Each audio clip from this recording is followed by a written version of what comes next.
Why do we love San Francisco? Its beauty, culture, food, architecture, its old world charm with new world technology. But as a small city with water on three sides, we simply can't build housing fast enough to keep up with the demand. And with average home prices approaching $1 million, only households earning more than $200,000 can afford to own. No wonder we have the lowest home ownership rate in the country, with only 30% versus 65% across the nation. And that's not all. Private market pressures are forcing the displacement of lower income residents, organizations, and small businesses from the city. This is an irreversible loss. According to the Rent Board's 2014 eviction report, total evictions increased by 13% and no-fault evictions increased by 60%. We lost nearly 600 rent-controlled apartments to no-fault evictions, buyouts, and market rate changes. At this rate, we are losing more affordable housing units than the city can build with public subsidy each year. The only way to prevent eviction and displacement is through ownership. The San Francisco Community Land Trust is a membership-based nonprofit organization whose mission is to create permanently affordable, resident-controlled housing for low to moderate income people through community ownership of the land. We do this by acquiring apartment buildings at risk of losing their affordability and assist the existing tenants with forming a housing cooperative, an alternative form of ownership, in which they share ownership of the building, while the land trust maintains ownership of the land to ensure permanent affordability. We stabilize today's residents in their neighborhoods and keep these buildings affordable for future lower income residents. San Francisco Community Land Trust is the only organization creating new, affordable ownership opportunities within our existing housing stock in the city, without the displacement of the existing tenants. Ownership increases household economic stability and community engagement. I'm Tracy Parent, the director of the San Francisco Community Land Trust. Thank you so much for having us here tonight to share our work with you. And I'm with Shalako Shin, who's one of our cooperative partners, and we're happy to share our story with you. Good evening. So I'm the director of the Land Trust. I joined the Land Trust, the board of directors in 2006 when we were an all-volunteer organization, and I joined as director in 2011 as we were closing our very first property in Chinatown, just around the corner from here. And since then, we have purchased 4 additional properties in San Francisco, and we now have 5 properties in our portfolio and 54 permanently affordable cooperative homes.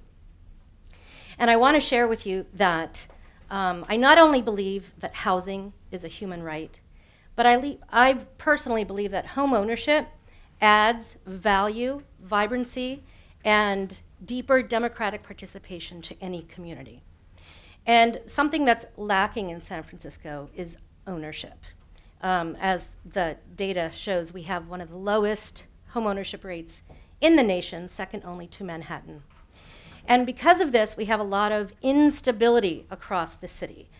Renters are, even though you might have a rent-controlled, long-time apartment building, economic forces are changing that dynamic. And so what the Community Land Trust does is creating an alternative form of home ownership that is affordable for people at all levels. We mostly work with people ranging from $35,000 a year income up to $100,000 a year income. And we are a flexible model that works with people where they are, existing residents in their existing homes, in their existing neighborhood, trying to keep that foundation of community fabric together before we lose our diversity of our different neighborhoods in San Francisco. So I won't go into all the nuts and bolts of the model, but in general, the Community Land Trust, we are new to San Francisco, but we're not new to the real estate market.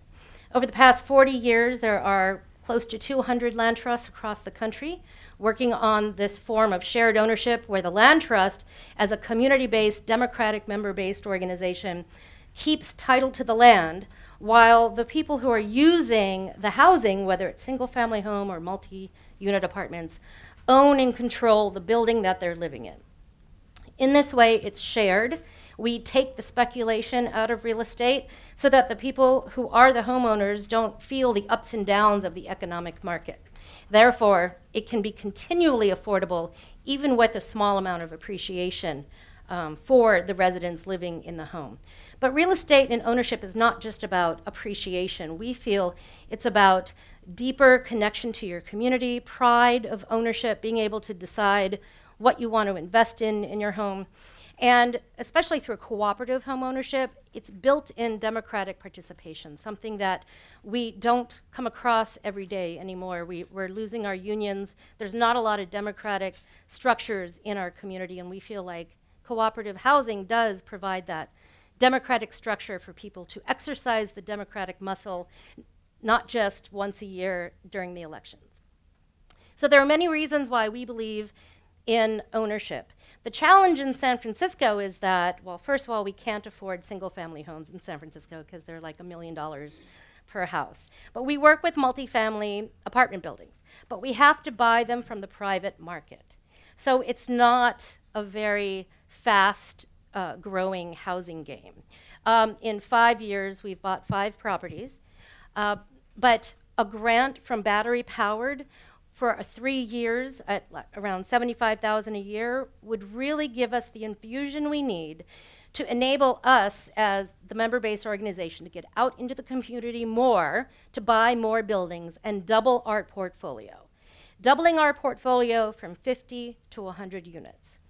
And now 100 units may not sound like a big bang for your buck, but when it comes to home ownership, we're getting not just 100 units, but we're getting the additional added, the anti-displacement strategy of preventing evictions, the deeper commitment to the community, longer tenure, economic stability, and the ability for the residents to really then be able to not worry about their housing instability and grow their personal assets.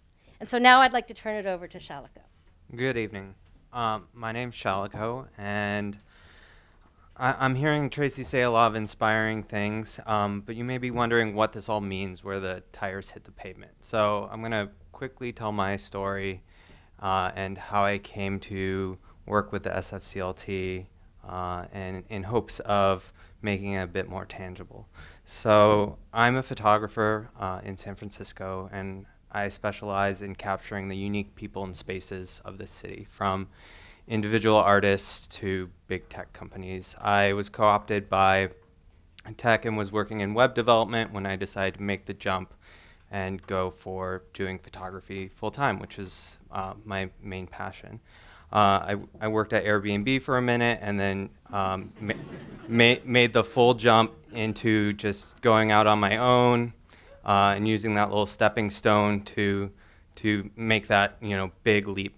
And what at this time, my house also went on to market. My landlord decided to exit the market. And so what this meant for me was, and my the over a dozen other people that I live with, was imminent eviction. And but then we found another model, a new model, which is essentially a hybrid, something between renting and owning. Before you have a full $250,000, I don't even know, deposit, a place where you exchange equity for affordable, long-term, stable housing. And it really is, we're still in progress, and we're building our nonprofit right now, but I'm already feeling it change the community of artists I live with.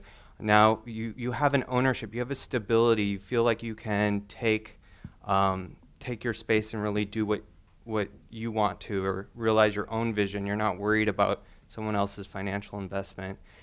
And that, from there, it moves outward from that, from having your base needs met, it moves outward, and you're able to start seeing how you can invest in your neighborhood and your community.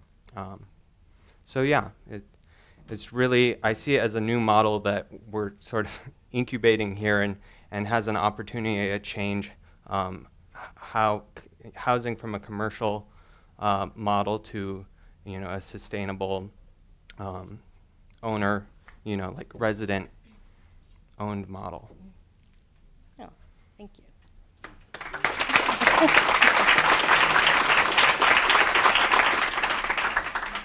Tracy, could you explain just briefly how separating the land from the structure in the ownership increases the affordability for the residents? Because that seems to be a pretty significant piece of the total purchase price in San Francisco. Yes, that's exactly right. So when you're buying a house that's $1 million, do you think the house is worth $1 million? No, it's the dirt under the house that's worth $1 million. So when the land trust comes in, we are able to buy the property and freeze its value in time by removing access to the land, which appreciates because of its location, because of the economy around it. When the economy around your property booms and grows because of public policy and really good job economics, your land is going to grow, and then that means prices go up. So the land trust keeps the land in the common good for the community, and we don't sell the land ever, but the house itself is what is sort of exchanged over and over again by the people using the property. So that way, with all the positive investments that our public policies are investing, people can still continue to live in that building, in that location, without the economic pressures up and down. I know we haven't felt the downward pressures in San Francisco, but you know, just wait till the next earthquake. Can you explain to us what your biggest challenges are in doubling your portfolio? I think you said over the next 5 years? Or 3 years. 3 years. So over the next Yes. 3 years, you want to double the portfolio in this market and with your model. What are the challenges you face in doing that? Thank you. Yes. The first challenge is finding a willing seller. We do pay market value, so we have to compete on the private market with sellers against other buyers who might have all cash. So we really tell our story and hope that the seller is willing to sell to us. Secondly, it's the financing. We have cultivated a number of lenders who are so happy to invest in this model. But we always need city money to fill the gap between what the rents can afford in a mortgage and the sales price. And so our biggest challenge is really educating our city experts in housing about this model. And they want to see more examples. So we have 5 examples now, but they still want to see more. And not only us, I'm actually also providing technical assistance to other housing nonprofits to replicate this model in their neighborhoods, in the Mission District and in the Southeast neighborhoods, so that we can replicate this model on a larger scale, giving the city an open door to put more of our housing money into this alternative model. So that's our challenge